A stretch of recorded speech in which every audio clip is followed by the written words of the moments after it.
ছমছম করে পড়া বৃষ্টির মধ্যে কেকের বাক্সটা হাতে নিয়ে দাঁড়িয়েছিলাম আমি ওদের বাড়ির ব্যালকনির দিকে তাকিয়ে। আমার মেয়েটার চকলেট কেক ভীষণ পছন্দ। বৃষ্টিতে জামাটা পুরো ভিজে গেছে, হাত পা জলের মধ্যে অনেক সময় ধরে থাকায় ঠান্ডা হয়ে গেছে, চোখ জ্বালা করছে। বুঝতে পারছিলাম আর বেশিক্ষণ থাকলে জ্বর আসবে, কিন্তু তাও আমার চোখ আটকে ছিল ওই ব্যালকনির দিকে। পেছন থেকে গাড়ির হর্নের শব্দে স্তম্ভিত ফিরে পেলাম। কাজ নামাতেই ড্রাইভিং সিটে দেখলাম অশোককে, পাশে বসানো একটা বড় টেডি বিয়ার। বুঝলাম ওটা আমার মেয়ের জন্মদিনের উপহার। রাগে গাটা রিরি করে উঠল। এই সেই অশোক, যে ছিল আমাদের স্বামী স্ত্রীর মধ্যে তৃতীয় ব্যক্তি, যার জন্য আমাদের বিবাহ বিচ্ছেদ হয়েছে, যার জন্য আমি আমার প্রাণের চেয়ে প্রিয় মেয়েটাকে যখন ইচ্ছে ছুঁতে পারি না, প্রাণ ভরে আদর করতে পারি না। মনে হচ্ছিল গায়ের জোর দিয়ে ওকে আঘাত করে কষ্ট দিই, কিন্তু গাড়ি চালিয়ে ও বাড়ির ভিতর চলে গেল। আমি অসহায়ের মতো দাঁড়িয়ে রইলাম শুধু। হঠাৎ চোখ আটকালো ব্যালকনির দিকে। আমার ছোট্ট মেয়ে টুয়া আধো আধো গলায় ওখান থেকে বলল, পাপা তুমি এসেছো? হাত দিয়ে ভেজা চোখটা মুছে বললাম, হ্যাঁ মাম্মাম এসেছি। টুয়া অমনি বলল, পাপা আমার জন্য লাইট বলা বেলুন আর চকলেট কেক এনেছো? বললাম, সব এনেছি মা, তুমি মামনিকে বলে নিচে এসো একবার, আজ তোমার বার্থডে, পাপা তোমার জন্য সব কিছু এনেছে। তখনই বাইরে বেরিয়ে এলো মহুয়া, আমার প্রাক্তন স্ত্রী। এসে হাত ধরে টেনে নিয়ে গেল আমার এক রত্তি মেয়েটাকে। যেতে যেতে বলল, রোজ রোজ এ এক নাটক হয়েছে দেখছি, যাও এখান থেকে, না হলে পুলিশ ডাকবো কিন্তু। আমার মেয়েটা কেঁদে উঠল। বলতে শুনলাম ও বলছে, আমি পাপার কাছে যাব। চোখ ফেটে জল এলো আমার। হাত জোর করে বললাম, দাও না, দাও না মেয়েটাকে আমার কাছে আসতে, প্লিজ একটা বার আসতে দাও। আরও আধা ঘন্টা ওখানে দাঁড়িয়ে থাকলাম, কিন্তু ব্যালকনিতে আর কেউ এলো না। ভারী হয়ে যাওয়া পা দুটো নিয়ে এগিয়ে চললাম আমি সেখান থেকে। হাতে তখনও কেকটা ধরা। বেশ কিছু দূর এগিয়ে যাওয়ার পর দেখলাম রাস্তার ধারে জল কাদা মেখে কয়েকটা বাচ্চা খেলছে। ওদের চোখে মুখে খিদে, কালো লিকলিকে হাত পা, পাজরার হাড়গুলো গোনা যায়। মাথায় তেল চিরুনি পড়েনি বহুদিন, বাদামি হয়ে গেছে চুলগুলো। চোখগুলো কোটরাগত, কিন্তু জল জ্বলে। ওই চোখ ওদের অনেক কথা বলে দেয়। আমি হাত নাড়িয়ে ওদেরকে ডাকতেই খালি পায়ে ভেজা গায়ে ছুটে এলো ওরা। ওদের হাতে কেকটা দিতেই সবাই কাড়াকাড়ি করে খেতে শুরু করলো। মুহূর্তের মধ্যেই কেকটা শেষ। ওরা সবাই মিলে আবার আমার দিকে তাকালো। আমি টুয়ার জন্য কেনা সব উপহার তুলে দিলাম ওদের হাতে। ওরা যে যেটা পারলো নিয়ে দৌড়ে পালিয়ে গেল। আমি অস্ফুটে বললাম, এই আসতে যাও, লেগে যাবে। তারপর ভাবলাম, এদের শাসন করার কেউ নেই, আগলে রাখারও কেউ নেই, মাথার ওপর ছাদ নেই, পেটে ভাত নেই, কিন্তু এদের বাবারা চাইলেই তো এদের বুকে জড়িয়ে নিতে পারে, আদর করতে পারে। তারা সত্যি ভাগ্যবান, আমার মতো দুর্ভাগা নয়। ক্লাস 2তে পড়াকালীন বাবা মারা গেছিল আমার। সদ্য চাকরি পাওয়ার পর আমার মায়ের যখন একটু সুখের সময় এলো, মনে মনে ভাবলাম মায়ের সব শখ ইচ্ছে এবার পূরণ করা শুরু করব। মাও আমায় ছেড়ে চলে গেল চিরতরে।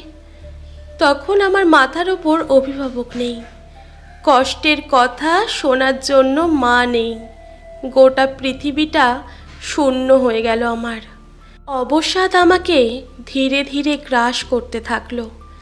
আমি মানুষের সাথে কথা বলা বা কারোর বাড়িতে যাওয়া কমিয়ে দিতে থাকলাম। এক সময় আমার কিছু আত্মীয় স্বজন মিলে আমায় বিয়ের কথা বলল। আমিও মনে আশা পেলাম। লোভ হলো ভালো থাকার, ভালোবাসা পাওয়ার। আমার আত্মীয়রাই মহুয়াকে আমার জন্য পছন্দ করেছিল। ফটোতে সুন্দরী মহুয়াকে দেখে আমারও পছন্দ হয়ে গেছিল। তাই আমার সমস্ত জ্ঞাতি আত্মীয়রা উপস্থিত থেকে বিয়ে দিল আমাদের। বিয়ের পর ভালোই কাটছিল আমাদের দিনগুলো। সুন্দরী মহুয়াকে স্ত্রী হিসেবে পেয়ে আমি খুব খুশি হয়েছিলাম। আমার সর্বস্ব দিয়ে আষ্টে পিষ্টে আঁকড়ে ওকে পাগলের মতো ভালোবেসে ভালো থাকতে চেয়েছিলাম আমি। ওকে ভালো রাখার জন্য ওর কোনো চাওয়া অপূর্ণ রাখিনি আমি। দামি পোশাক, গহনা সব কিছু দিয়ে ভরিয়ে দিয়েছিলাম। আসলে পৃথিবীতে ওকেই একমাত্র নিজের মনে হতো। ওর জন্মদিনে ওর আবদারে ওর নামে নতুন ফ্ল্যাট উপহার দিলাম, যে ফ্ল্যাটে বর্তমানে সে আমার মেয়েকে নিয়ে থাকে। আমার কষ্টের টাকা দিয়ে কেনা ফ্ল্যাটটাতে আমার ঢোকার অধিকার নেই, কিন্তু এখন ওই ফ্ল্যাটে ওর প্রেমিক যখন খুশি আসতে পারে। বিয়ের 2 বছর পর টুয়া জন্মালো। আমি বাবা হলাম। আনন্দে পাগল হয়ে গেলাম। আমি সবাইকে মিষ্টি বিতরণ করলাম। কি যে শান্তি পেলাম মনে। মনে হলো আমার সন্তান আমার অংশ। আমার মেয়ে আছে আমার কাছে। মেয়ে হওয়ার পর অফিসের কাজে মন বসতো না। বারবার ভিডিও কল করতাম ওকে দেখার জন্য। একটু বড় হতেই আমি কলিং বেল বাজাতেই টলমলো পায়ে দরজার দিকে এগিয়ে আসতো টুয়া।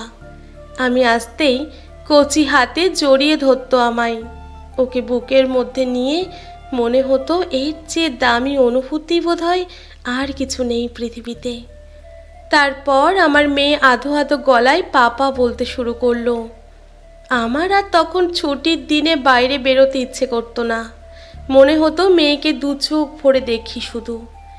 কিন্তু তারপরেই পরিস্থিতি বদলে যেতে শুরু করলো। ছোট্ট মেয়েকে রেখে মহুয়ার ক্লাবে যাওয়া বাড়ল। ঘন্টার পর ঘন্টা জিমে সময় দিতে লাগলো সে। এসবেও আমি মেনে নিয়েছিলাম, কিন্তু পাড়া প্রতিবেশী মহুয়ার জন্য অন্য পুরুষের সাথে ঘনিষ্ঠ থাকতে দেখে আমাকে জানাতে থাকলো। প্রথম আমি পাত্তা দিতাম না। অনেক রাতে অশোকের মহুয়াকে বাড়ি পৌঁছে দিতে আসতে দেখে সন্দেহ হলো। মহুয়াকে জিজ্ঞেস করতে বলল অশোক ওর ভালো বন্ধু। কিন্তু যেদিন অফিস থেকে ফেরার পথে অশোক আর মহুয়াকে হাত ধরা অবস্থায় রাস্তায় দেখলাম, আর সহ্য করতে পারলাম না। আমার স্ত্রীকে অন্য কেউ স্পর্শ করবে তা মেনে নিতে পারিনি আমি। সেটাই আমার অপরাধ। প্রতিবাদ করাই শুরু হলো অশান্তি। মহুয়াকে বারবার অনুরোধ করলাম, আমাকে অন্ধকারে ফেলে যেও না। যা হবার হয়েছে। ও জানতো ও আর টুয়া ছাড়া আমার কেউ নেই, আর আমার প্রাণ ভোমরা আমার মেয়ে। সব জেনে শুনে আমাকে ভেঙে চুরে শেষ করে মেয়েটাকে কেড়ে নিল আমার থেকে। ডিভোর্সের কেস চলল। অবাক হয়ে দেখলাম ওর বাবা মা ওকেই সাপোর্ট করলো। যেহেতু ফ্ল্যাটটা ওর নামে কিনেছিলাম, ওই ফ্ল্যাট ছেড়ে আমাকে ফিরে যেতে হলো মায়ের সাথে থাকা আগের ছোট্ট বাড়িটাই। মহামান্য আদালতের নির্দেশে বাচ্চা ছোট থাকায় না পেলাম বাচ্চার কাস্টাডি, আর নিজের আয়ের টাকার অনেকটা অংশ মাসে মাসে দেওয়ার আদেশ হলো বউ বাচ্চার ভরণ পোষণ বাবদ। খুব ইচ্ছে করছিল চিৎকার করে বলতে, আমার অপরাধটা কি? কোন অপরাধের দরুন শাস্তি পাচ্ছি আমি?